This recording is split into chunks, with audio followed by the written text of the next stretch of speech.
Hello guys అందరికీ స్వప్నంటే ఈరోజు మన ఈ వీడియోలో ఇంటర్ సెకండరీ పరంగా మ్యాథ్స్ 2Bలో వచ్చినప్పుడు సర్కిల్స్ లెసన్లో బేసిక్స్ డిస్కస్ చేద్దాం. సో ఈ వీడియోలో వచ్చినప్పుడు ఓన్లీ బేసిక్స్ డిస్కస్ చేద్దాం. నేను ఒకసారి ఫస్ట్ ఆఫ్ ఆల్ మనకి ఫార్ములా వచ్చినప్పటికి ఏంటంటే x² + y² + 2gx + 2f + c = 0. ఒకసారి మళ్ళీ చెప్తున్నాను కదండి, x² + y² + 2gx + 2f + c = 0. ఈ ఫార్ములా వచ్చినప్పుడు చాలా చాలా చాలా ఇంపార్టెంట్ అనమాట. 7 మార్క్స్కి వచ్చినప్పుడు ఏంటంటే ఈ ఫార్ములా మీద బేస్ అయి ఉంటుంది. సో ఓకే, ఒకసారి మళ్ళీ రిపీట్ చేస్తున్నాను, x² + y² + 2gx + 2f + c = 0. ఓకేనా. ఇప్పుడు ఈ ఫార్ములా ప్రకారం ఒక 2 నెంబర్స్ని ఎగ్జాంపుల్గా తీసుకుందాం. ఫర్ సపోజ్ ఒక 2, 3 అనేది ఒక ఎగ్జాంపుల్గా తీసుకుందాం. 2, 3. ఇప్పుడు ఇదే నెంబర్ని ఈ ఫార్ములాలో సబ్స్టిట్యూట్ చేసుకుందాం. సో ఓకేనా. ఇప్పుడు ఎలా సబ్స్టిట్యూట్ చేసుకుంటామంటే మనం 2² అంటే x అనే ప్లేస్లో 2 పెట్టుకుంటాం, 2². ఇప్పుడు y అనే ప్లేస్లో 3 పెట్టుకుంటాం. ఏం లేదురా, ఇప్పుడు x అనే ప్లేస్లో 2 పెట్టుకుందాం, నెక్స్ట్ y అనే ప్లేస్లో 3 పెట్టుకుంటాం. నెక్స్ట్ 2gx ఉంది కదా ఇక్కడ మనకి, x ఉన్న ప్లేస్లో 2 పెట్టుకుంటాం. మళ్ళీ 2g × 2 ప్లస్ ఇలా బ్రాకెట్ పెద్దగా కనబడుతుంది, మీకు అర్థమవుతుంది. 2f × ఇక్కడ y ఉంది కదా, y అంటే 3. Next plus c = 0. c ఇక్కడ కామన్ అనమాట. అది ఇప్పుడు ఏం చేస్తాం, 2² ఎంత 4 మనకు తెలిసింది ఇదంతా. 3² అంటే 9. 2g ఇక్కడ యాస్టీస్గా 2g × 2 అంటే 4g. Next 2f × 3 60 plus c = 0. Next 4 + 9 ఎంత 13. 13 + 4g + 6g + c = 0. ఇది ఫైనల్గా మనకు వచ్చిన ఈక్వేషన్. 13 + 4g + 6g + c = 0 అనమాట. ఫస్ట్ ఈ ఈక్వేషన్ని ఈ ఫార్ములాని ఈ నెంబర్ని ఫార్ములా సబ్స్టిట్యూట్ చేసుకుంటాం మనం. 2² + 3² + 2g × 2 + 2f × 3 + c = 0. ఇప్పుడు మనకి 2² అంత 9. అలా స్క్వేర్ ప్రకారం కనుక డివైడ్ చేసుకున్నట్లయితే మనకి ఈజీగా ఈక్వేషన్ అనేది వచ్చేస్తుంది. సో ఓకేనా, ఇది ఒక ఈక్వేషన్ అనమాట. నెక్స్ట్ సెంటర్ ఫార్ములా ఏంటి, -d, -f. సో ఇది మీకు అర్థమైంది కదా, x² అనేది 2 కింద తీసుకున్నాడు, y² అనేది 3 కింద తీసుకున్నాడు.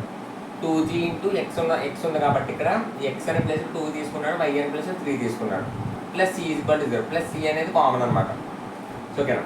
సారీ, నెక్స్ట్ సెంటర్ ఫార్ములా వచ్చినప్పటికి ఏంటంటే ఇక్కడ -d, -f.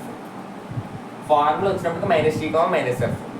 సో ఇప్పుడు 2, 3ని సెంటర్ కింద తీసుకున్నట్లయితే ఇప్పుడు -d, -f.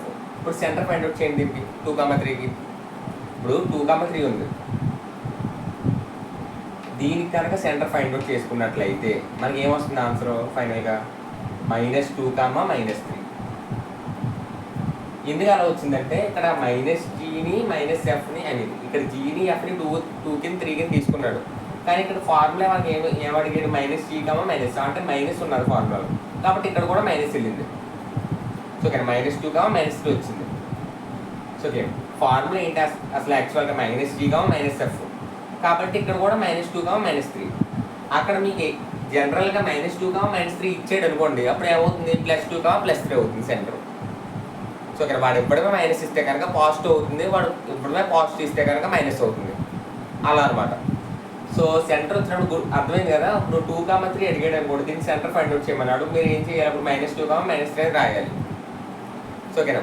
వాడు ఎప్పుడైనా నెగిటివ్గా ఇచ్చాడు అనుకోండి, -2, -3 సెంటర్ ఫైండ్ అవుట్ చేయమని, అప్పుడు ఏం చేయాలి మీరు 2, 3 అని రాయాలి. అంటే ఆ నెగిటివ్ సింబల్ తీసేయాలి మీరు. సో ఓకేనా. సారీ, ఇప్పుడు రేడియస్ వచ్చినప్పుడు ఫార్ములా ఏంటి, √g² + f² - c. √g² + f² - c. So ఓకేనా. ఇప్పుడు √g² అన్నారు కదా, g అంటే ఎంత -2² ప్లస్ f అంటే ఎంత -3². ఇక్కడ -c అంటే ఎంత, మైనస్ అంటే ఏం లేదు ఇక్కడ.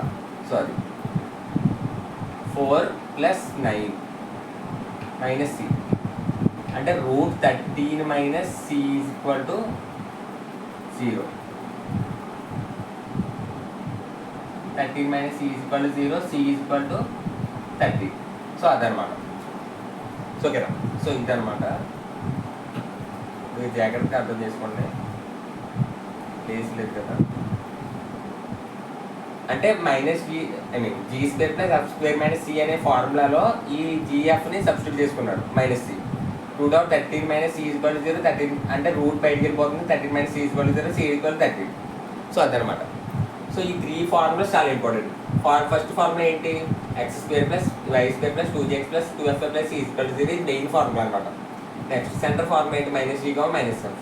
నెక్స్ట్ రేడియస్ ఫార్ములా ఏంటి, root of G square plus F square minus C. So ఇక్కడ root of G square plus F square minus C. So అదనమాట. సో ఈ 3 ఫార్ములాస్ బాగా చూసుకోండి. ఈ 3 ఫార్ములాస్ మీదే మొత్తం సర్కిల్స్ చాప్టర్ అంతా. మీకు ఏం లేదు, సర్కిల్స్ వచ్చినప్పుడు ఎడిషన్స్, సబ్ట్రాక్షన్స్, మల్టిప్లికేషన్స్ వస్తే సర్కిల్స్ ఆల్మోస్ట్ కవర్ అయిపోయినట్టే. సో అదనమాట. అండ్ నా వీడియో నచ్చినట్టు please like and share, subscribe చేసుకోండి. నెక్స్ట్ వీడియోలో ఇంకా డీటెయిల్గా డిస్కస్ చేద్దాం. So thank you.